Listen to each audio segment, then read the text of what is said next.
I'm Bob Challoner, the President and CEO of Southampton Hospital, and I would like to welcome you to another edition of Focus on Southampton Hospital, your monthly program about the events and happenings here at your local community hospital. And today we're doing something a little different. We've invited two of the leaders of two of our ambulance companies out in our communities from Hampton Bays and East Hampton to talk about the inner workings of the ambulance squads in our community, a very, very vital part of our communities, who we are all very, very grateful with. And today I'd like to welcome Chief Mary Ellen McGuire of the East Hampton Village Ambulance Association and Chief Rich Capuano of the Hampton Bays Volunteer Ambulance. Welcome.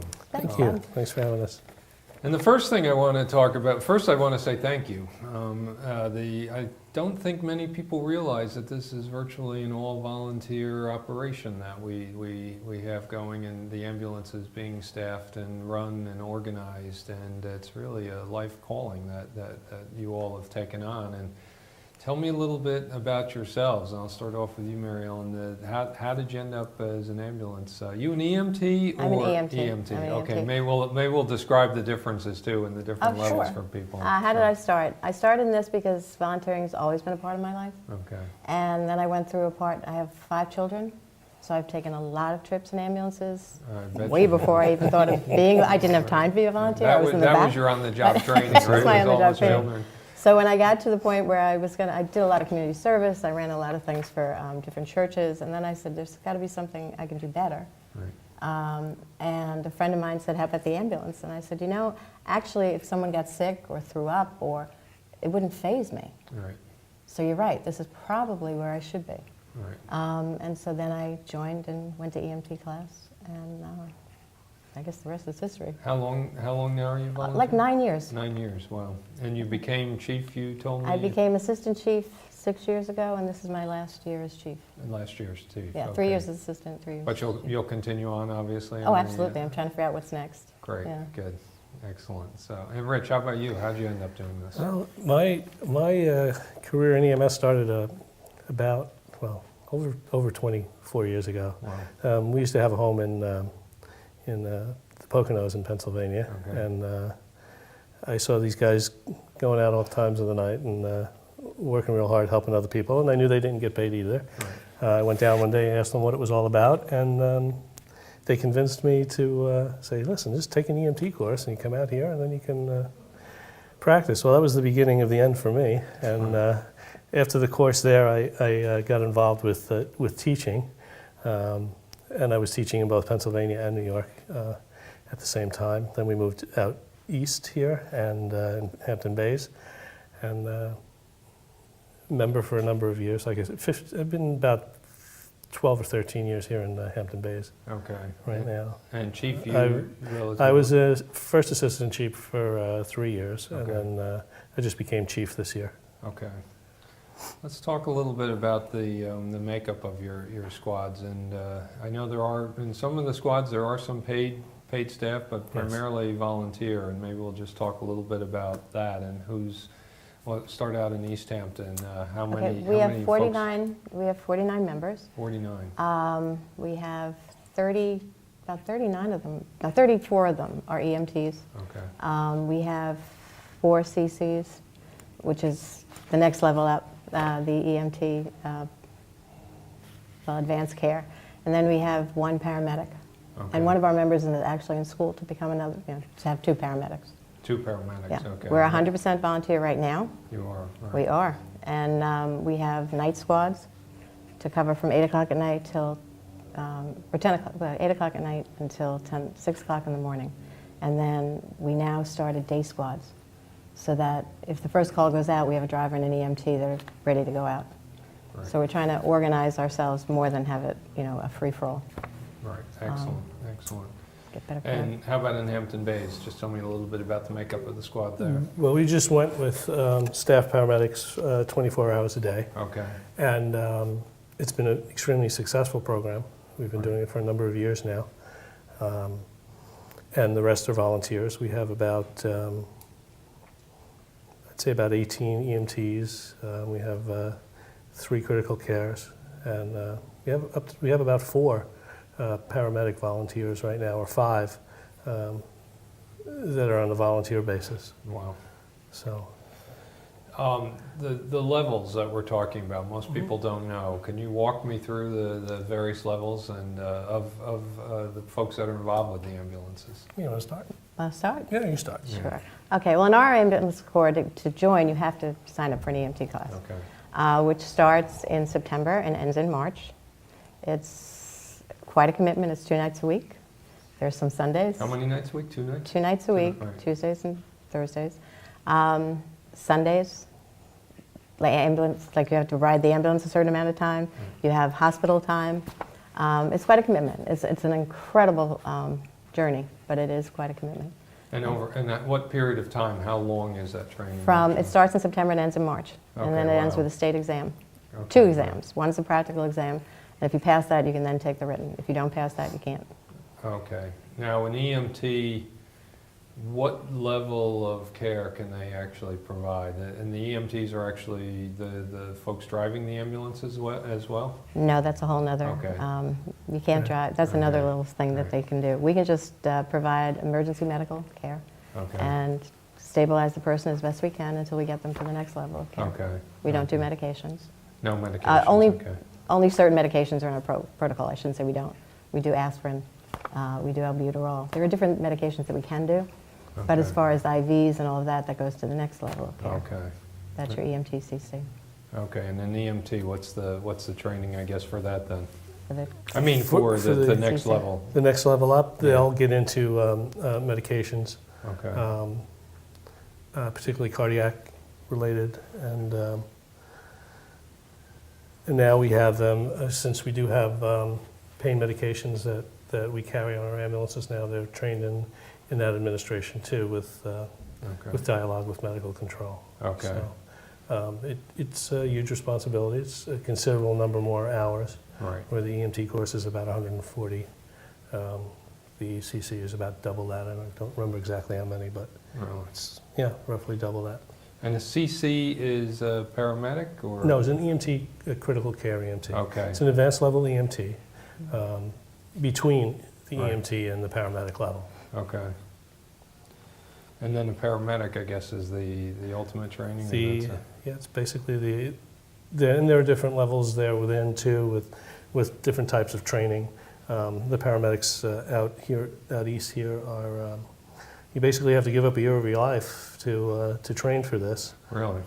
Yeah, it's between school and the number of hours Okay. that are involved in actually riding with paramedics and practicing your skills and learning your skills Okay. are quite lengthy. Okay. So who's actually driving? Well, we have. That's a very important part of our ambulance exactly. service. Everybody wants to. Well, Yeah. we have in Hampton Bays. We have drivers. Okay. We have EMTs who are drivers. We have people who come specifically because that's what they can contribute. Okay. And we also have people who can help in other ways in a non-certified level that will assist the EMTs and the paramedics in the back of the ambulance Right. in treatment of the patient. Right. In our corps, we So- have our EMTs, some of our EMTs have opted to get the driving certification. We also have those that have been EMTs for a number of years that have said that's enough, I don't want to recertify. Right. And so then they'll stay around and be drivers, which is very helpful because without a driver, we're sunk, you know. Yeah, oh, yeah. it We would can have be, all the all the help you EMTs want, and but you- CCs, but if we all can't dressed get up there. and nowhere to go, I guess. And we've had that exactly happen right. actually where our critical care person is also a driver, and they'll get to the scene. Okay. And then a driver will meet them at the scene if it's a critical care where they have to get in the back. Right. And I assume there's some sort of ongoing education that's required also, the ongoing training. For folks? drivers, EVOC Yeah. training, and yeah. Okay, great. Tell me about an average day on duty, and I mean, to me, it's amazing because many of you are working other jobs and things as well, and how do you work that into your lives, and then take me through what actually happens an average or a typical run. I guess there is probably no typical ambulance call, but what happens? How are you notified, and how does that process work? Okay, it goes into dispatch. People call 911, it's given into our dispatch. Dispatch calls out, gives us the nature of the call and what where it is. Okay. So then we sign on. We have radios. We call into dispatch and say our So if number. you're on duty, you carry a radio all day then, or? Yeah, you can use your cell phone. If you don't have your Okay. radio, you can use, I do real estate, so if I'm somewhere where I'm close to something and I can be there and I have a couple hours where I don't Right. have to do anything, I can, and I don't have my radio with me, which is unusual because I usually do. I Right. can also call on the phone. Okay. But normally you would pick up your radio, I'm 9150, I would tell dispatch, I'm available, I'm either en route to the scene, or if the ambulance is closer, I'll go there. Right. To the east barn. And then you have an EMT and a driver, you can confirm a crew. Okay. If it's difficulty breathing, stroke, cardiac, we'll ask for extra help to the scene and perhaps an advanced care person when we get there. A lot of Okay. times we'll wait till we get there to ask for an advanced care because sometimes people have found that if they call and say it's cardiac related, they get better service. Okay. So there's a whole lot of thoughtless things going on where people just assume that if Right. they say something really, really scary, they'll get better service. Oh, So you right. get there and you don't want to take the critical care person out of town Right. in case the next call is, Right. critical care. So, and then you go on that call, and sometimes when you're here, in the summers particularly, we can be here filling out our PCRs and getting ready to go back, and we can actually have dispatch call us and say, where are you? Because maybe Bridgehampton didn't get a crew and they're looking for help, or Okay. because we have Response Without Borders, which is a whole nother. Response Without Borders? Oh, Yes. okay. Our East End Ambulance Coalition, Okay. where if East Hampton can't get a crew within 6 minutes, we'll have a crew from somewhere else. They'll Okay. bang it out and everybody can come. Good. Yeah, I guess that's one of the things we should talk about is there are multiple ambulance districts, and some overlap with the fire districts and some don't. And but for the South Fork, we're essentially all coordinated, I think, in a common group, or? I think we are, Yeah, yeah. I think And we we are, have, down where we are in Southampton area, we go by a mutual aid agreement Okay. between ambulance districts. Okay. And it works out very well for us Okay. here. And I can understand why out by you guys, out a little further east, that Yeah. that could be a very effective method of getting people to the scene quickly. It's great because, and we all know each other, so that if Rich calls on, he's in Sag Harbor and needs somebody, well then I can call on and say, well, I'll go to Sag Harbor. Mhm. And it's small communities, really, Yeah, so it you is. kind of know People get to everybody, know each so you other. feel very I've comfortable. got to believe it becomes a little bit of a fraternity or a sorority too, that everybody really is It's- working together very well. Right, it's So. like the mutual respect society.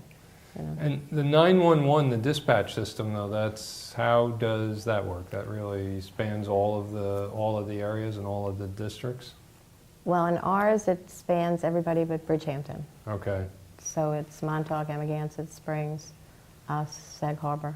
okay, And they call in, and whoever calls in first gets put on. But actually, you could call in with a broken toe, all right, and then he could call in with a serious cardiac problem, and we will triage just listening to the call. You In other do. words, we'll get a crew together to go to your broken toe, and Right. if there's one that's higher up and more critical, we'll go to that first, and then you become the second call. I know that's a challenge we run into in the hospital sometimes. People show up and Absolutely. we're trained to think first come, first serve, but in healthcare it doesn't quite work that never way. works that Doesn't way, work No. that way at all. No. Yeah, Yeah. it's got to be the critical nature of Absolutely. the illness. So across the various districts then, how many would you say squads are, is squad technically what you would call it? In the city we used to call it a squad, but it's... And squad's was appropriate, sure. Okay. Core. Is it Core. a core? Yeah. How many teams essentially are available any given day in say Hampton Bays? Well, it always depends on the time of the day, of Okay. course, and who's available to come out. We schedule both day and night crews, and we have a full-time staff paramedic that works 24 hours a day. So Okay. it really is the luck of the draw on some days. Some days more people are home. Usually, though, when the call comes out and the need is there, people do come out. So All right. there's not a problem with that. And that's the other reason why we have mutual aid also, because Right. if by some chance we can't get a crew out to respond, we can call our neighbors, mutual aid fashion, and they'll come and help us out just like we do. And it's mutual, we do it for them. Do you have time frames that you work with? Is there a sense of, oh, we have to have a call within X number of minutes or whatever? Is there some sort of a threshold that you use? Basically, You mean dispatch? Yeah. When they to call- get a crew to go out. To get a crew to Yeah. go out? Yes, absolutely. In our coalition, dispatch will call out for East Hampton. Okay. If in 3 minutes we don't have someone call in, or we have not confirmed a crew, Right. then they will reactivate. Upon reactivation, Amagansett Springs, Montauk, Sag Harbor, any of those member communities can call on and say, I'm in the area, I'll jump on with you, I can confirm the crew. Right. So right away, after 3 minutes, our neighbors will help us get a crew. Okay. Or if they don't, then it goes 6 minutes, Okay. and then it goes out. And do you just all descend from wherever you are, or do you all go back to the ambulance barn first and then out, or people Well, it just? depends. If we're coming from neighboring districts, we'll Right. say, well, you may be in Springs, for Right. instance, and I'm in East Hampton. Well, Right. you have an EMT in East Hampton and a driver, and you might be just a driver. Right. So I'll confirm with you, and I'll meet you at the scene. You bring the ambulance, and I'll Okay. take care of the patient. I see. So there's all different scenarios Guess it as really to how it depends works. on the scenario. Yeah. Let's talk a little bit about the activity and what it's like from season to season. I've got to imagine, I just know from watching our emergency room, it's got to be night and day, the winter versus the summer. Do you get more volunteers? Are there seasonal people that will volunteer for you? We do. We have some people who are out all summer long or who come Okay. out periodically that can fulfill the aspects of regular membership, and they're very helpful to us, Okay. particularly during the summer months Yeah. when the call volume skyrockets. Yeah. What would you say is the average call volume in winter versus summer in Hampton Bays? In the last couple of years, I've noticed it increasing. There are Yeah. more and more people, particularly since 9/11, I think, that Right. decided to make this a permanent residence for themselves and do the commute to Right. wherever they have to go every Right. day. So the call volume, although it drops off in the winter months, is far from non-existent. Pretty steady. We could still wind up getting 6 or 7 or 8 calls in the course of a day Wow. on any given day. Right. So it hasn't gone down significantly. Yeah, I bet. Same thing with East Hampton, are you saying? So, Well, we run less calls than you guys. We Right. have like 1,320 calls, which for the East End we're the largest call Right. volume for East Hampton, Amagansett, and all that. But you have, what, 1,900? Somewhere around there. Somewhere around 1,900. And right now, we're above our numbers. I think we're about 345 so far this year. We're ahead this year, too. all right. Yeah. I know that there's some concern. Every time I've met with different ambulance crews, there's a different concern about, or cores, the abuse of the 911 service. Is that a real issue, and what should we do to educate It's a people? huge Right. issue, huge issue. All right. It is a huge issue because our first thought is someone needs help and we want to help them. Right. And that's why we do this, Right. to try to help the community. And we get a tremendous amount of satisfaction out of it. It's a Right. two-way street. But when you get to someone's house and you've dropped your dinner and whatever you're going to do with your husband and said, okay, I'm going to do this call because someone really needs me, and you get there and it's nothing. It's, I was told I needed my gallbladder out. So I have my bag packed. I want to do it today. Right. And you're like, oh my goodness. So, and we are not allowed to say, this is a bogus call. Right. We can't. You can't make that. You call. can say, we can suggest Right. that perhaps your neighbor drives you, or perhaps it's 2 o'clock in the morning. The doctor would probably rather hear from you at 10 and then make that arrangement for you rather than bring you in through the emergency room, or whatever it is. Right. I hurt my finger doesn't feel quite right, whatever that is. And believe me, it's not the majority, but there's a significant amount of them. And we're trying to do education. We're going to start a whole public Right. education system right now through the East End Coalition. I think that's important because I know ourselves, we see that it's not a taxi service, and I think that's important for people to understand that one, we're relying on people who are taking times out of their lives like yourselves, and While you're dealing with that, there may be another true life-threatening emergency that may happen at the same time, and we really need people Absolutely. to think before they make that call. Right, and we Clearly, we don't want people to hesitate if it truly is an emergency. Absolutely, but- absolutely. And we make that very clear to them. Right. You know, like, you know, if it's, and we also make clear to them just because they come with us, a lot of people think that if they come in an ambulance, they're going right in.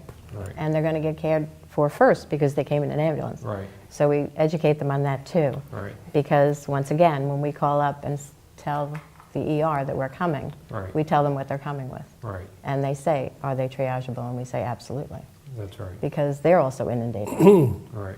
No, yeah, it's unfortunate that it happens, and I hear it's not insignificant either. It does happen more than we It happens like. quite a bit. The other end of Right. the other end of that spectrum, though, is that there are people who don't have the means to get to a hospital, even if it's a minor case, but something they feel that they need to get cared for. Right, They don't have the means to get to a hospital, right. and they call us too. That's right.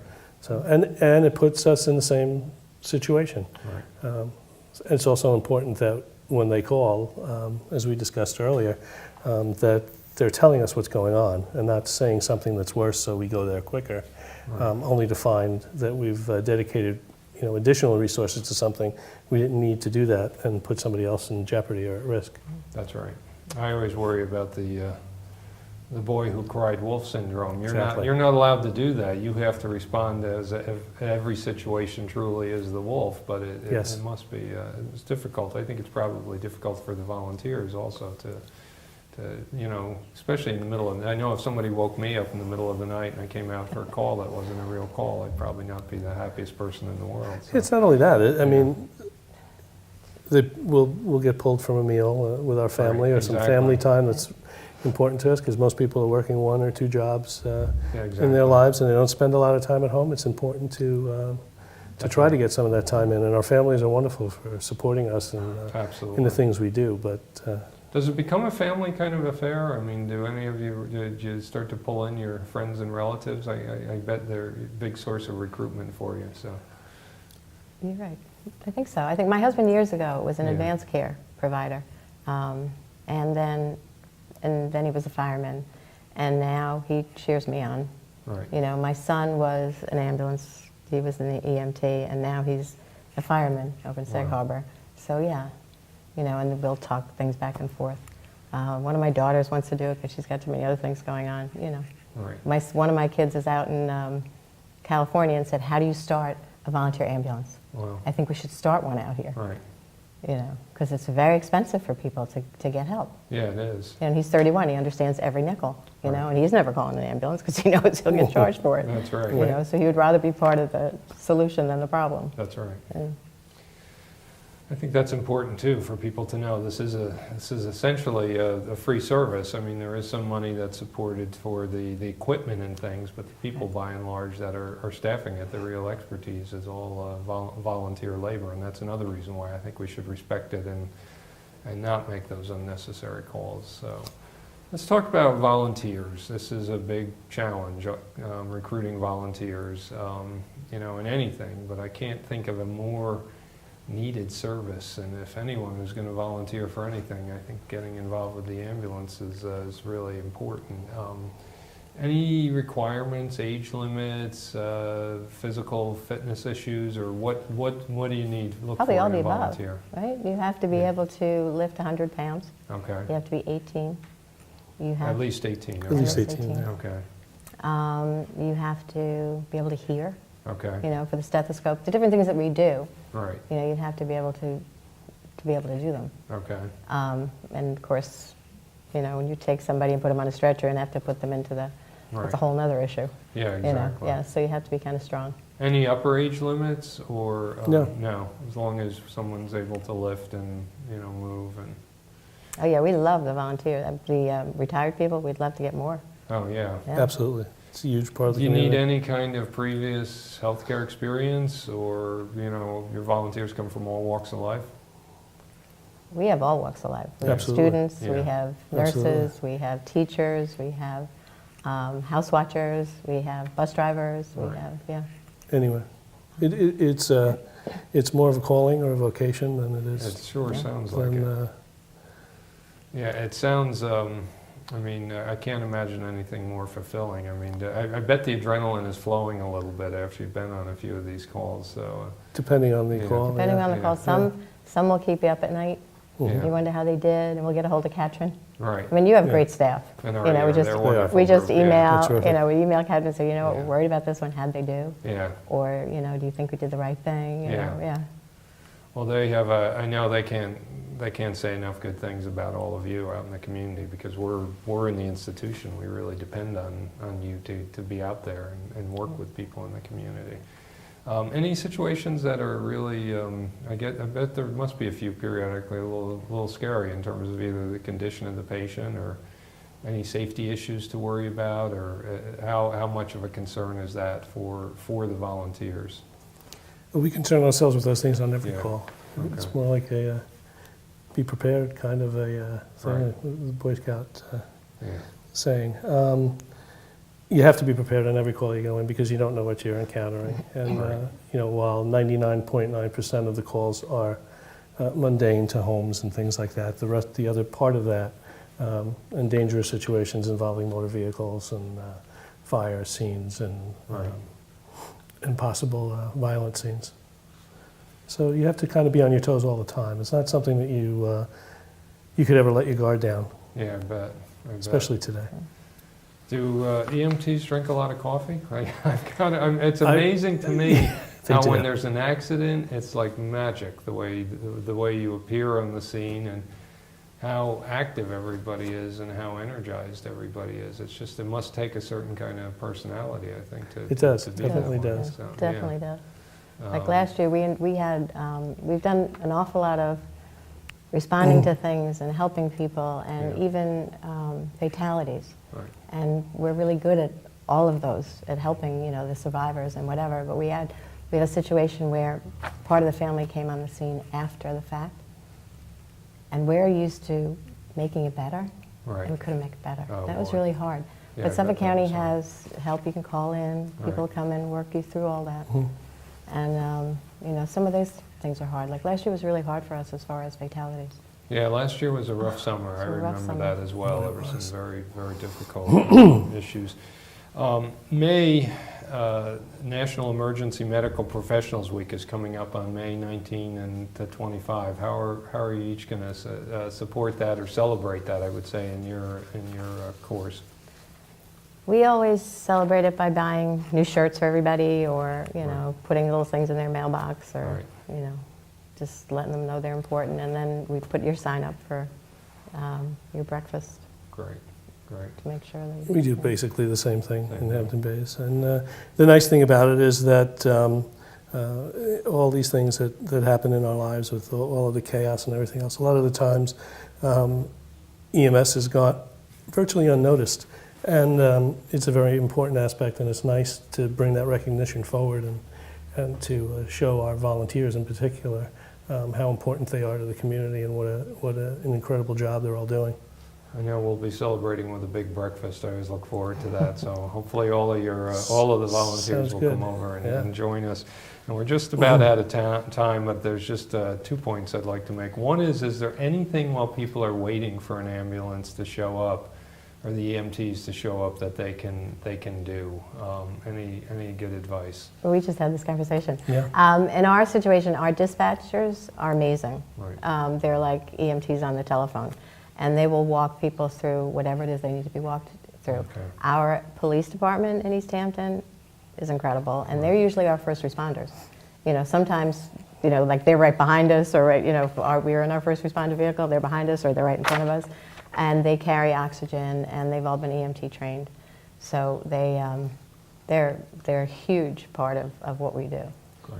So Excellent. that's, Some of the other things that they can do if they're unable, if the patient themselves is unable and someone else is there with them, is to make sure that they have information available to us regarding medications, past medical history, and these wonderful things that you guys give out. We used to call them vials of life. All right. And I believe you have quite an extensive setup with it. You have a magnet for the refrigerator Right.